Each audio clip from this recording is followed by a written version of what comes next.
Hey guys, it's SD, your host of the Life Picks Relationship podcast, where people with all sorts of backgrounds, challenges, and life experience show us how they make their relationship extraordinary.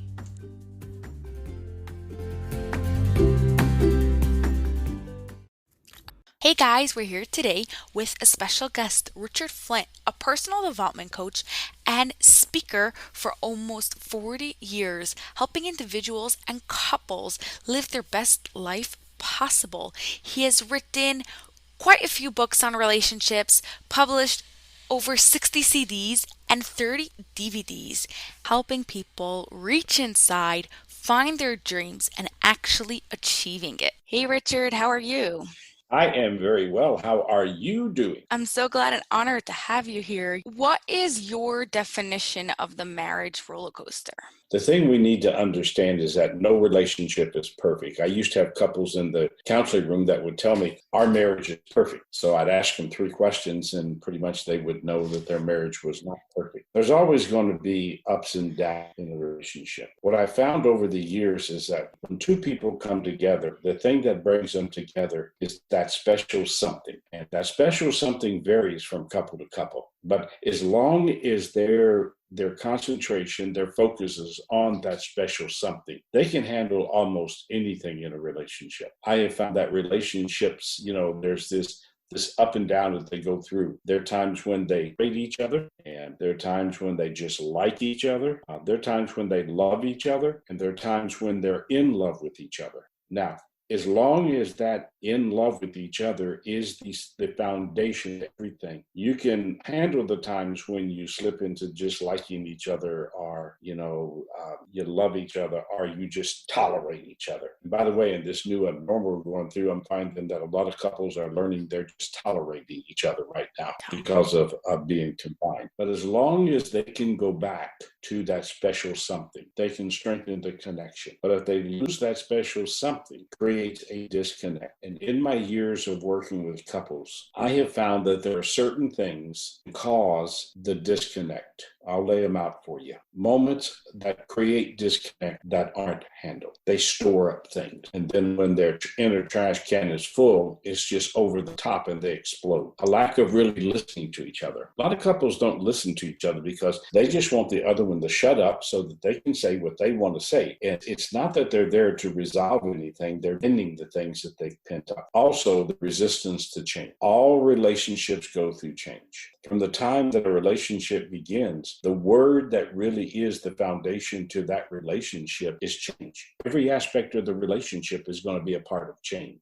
And if we resist change, then we put it on a roller coaster. One that I hear all the time, reliving the past in the present, always reminding someone what they didn't do yesterday, using yesterday as their reason to come to beat on them today. And as long as you're reliving yesterday, that special something is wearing thin. A lessening of sex. This is bigger than most people talk about, but it's there because that the sexual part of a relationship is a part of strengthening that special something. And when that lessens, it creates a sign of disconnect, really one that's been really growing our society today, getting too busy to have time for each other. One of the things that disconnects a couple is before married, they date. They go out and they do things. They have fun. They enjoy each other. And then they get married and they're too busy to date. Like one guy told me, he said, I can't afford to date her anymore. I said, well, you can't afford not to date her. It's amazing how as the relationship develops and maybe children come in and stuff, different things happen, they lose the dating part of the relationship. And dating is one of the glues that holds the relationship together.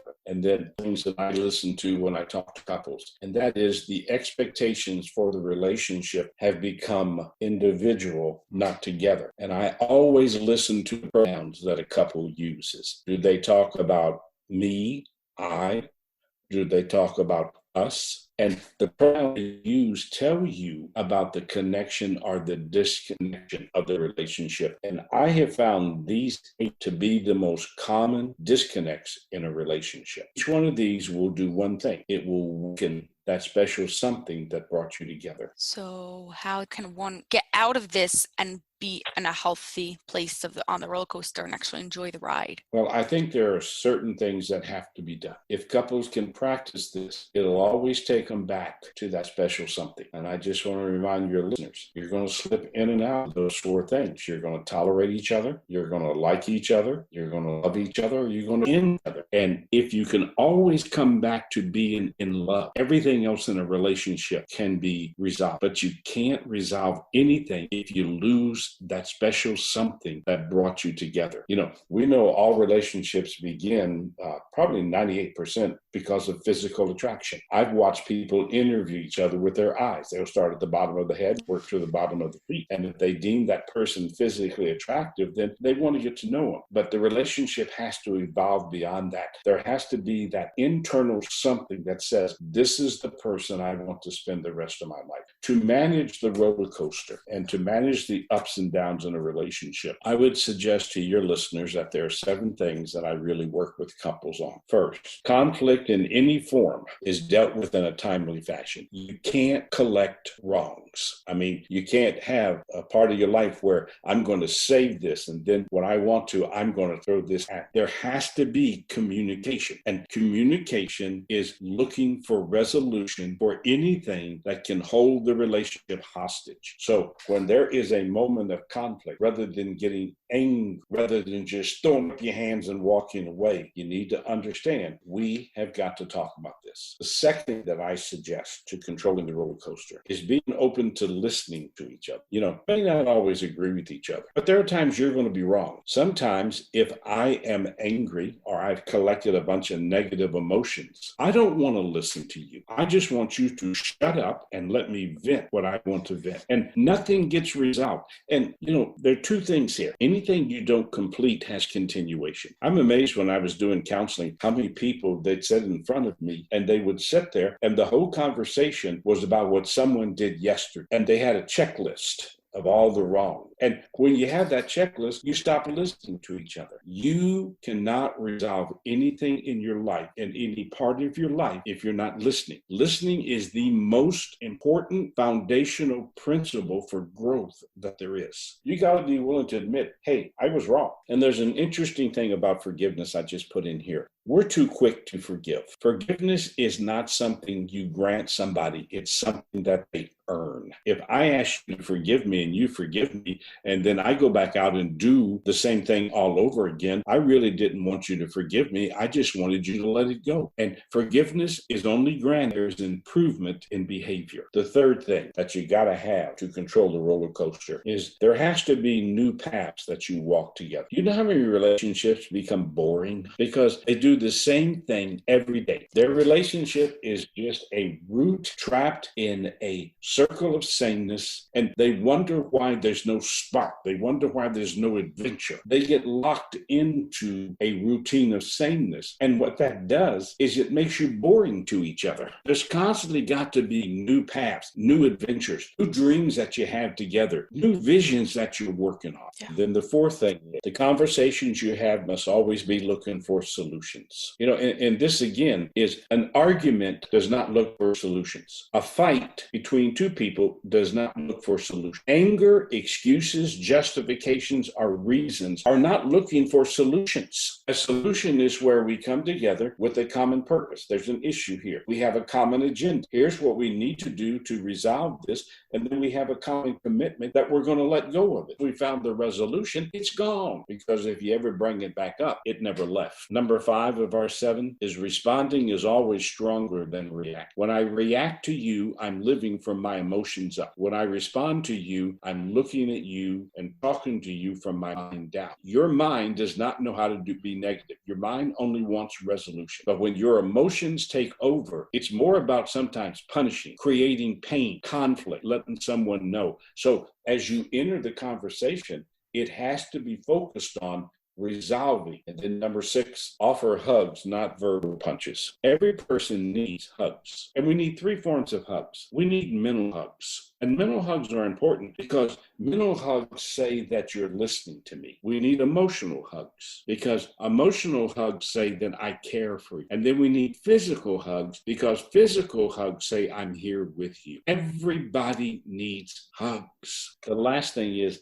let yesterday be lesson driven. I think there's a lesson in everything, but it's the mind frame we come in with. What can we learn from this that'll make us have a better relationship? Because I talk with couples all the time. You really want three things for your relationship. You want your relationship to be in the process of becoming better. We're learning about each other. The secret to any relationship, one of the secrets is not try to change something, but learn how to blend personality. Listen, if I'm trying to change, you know what I'm saying? I don't like you. I don't like you the way you are. You need to be this way. But if I grow to understand your personality, that special something about you is in your personalities. It's what brought you to work. And I want us to be smarter about this relationship. I want us to learn how to communicate so that we're not hurting each other. And then the third thing is we've got to work on being stronger. Being stronger as a couple is learning how to build a foundation where it's built on belief, trust, and faith in this relationship rather than worry and uncertainty. Our relationships are built on one of two foundations, either belief, trust, and faith, or doubt, worry, and uncertainty. And we want it to be belief, trust, and faith in each other. If you can achieve these, then what happens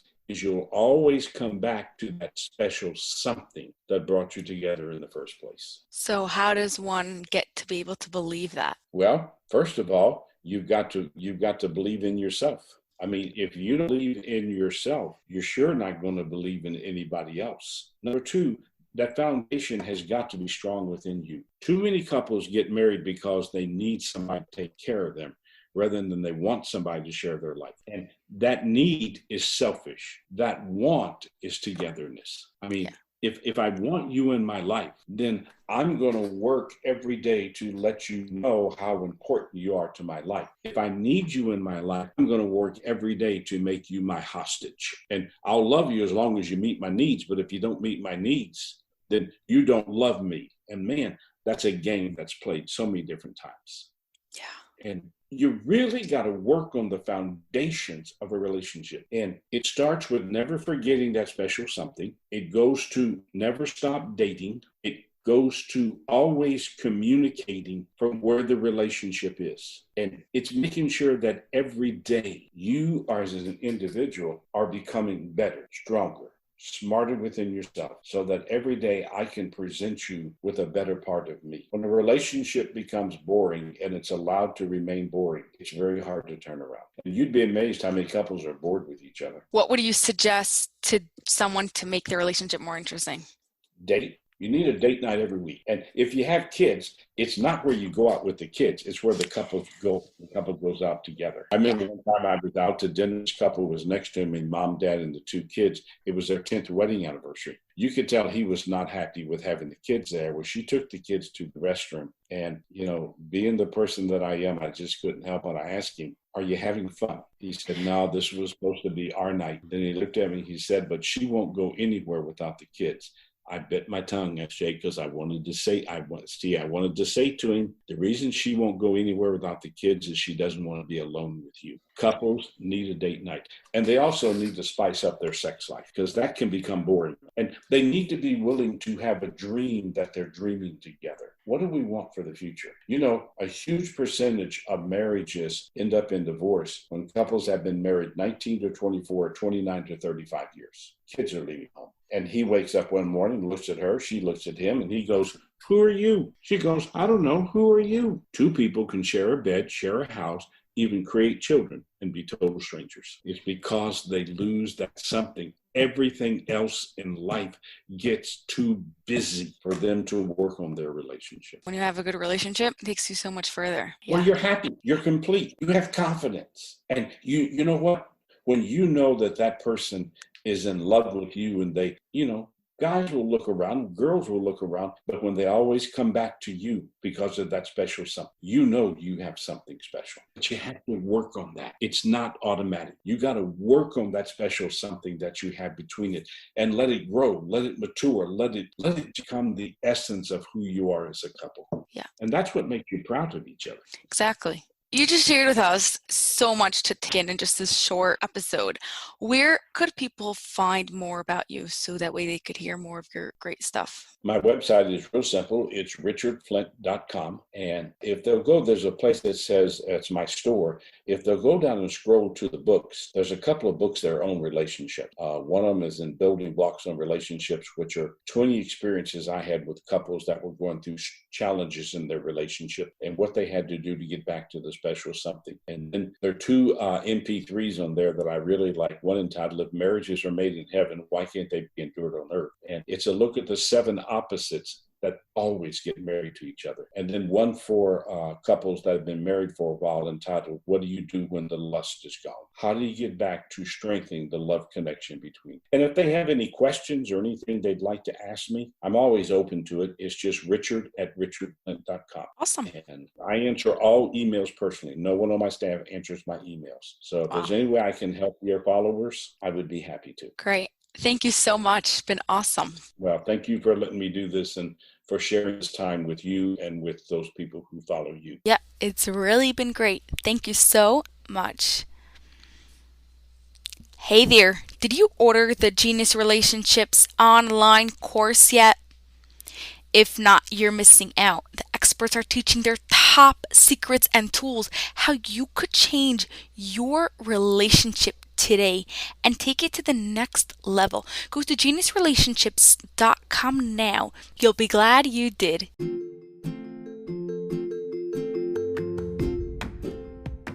Did you enjoy that episode? Could you do me a personal favor and subscribe and leave a review? It would mean a lot to me. Thank you so much and have an awesome day.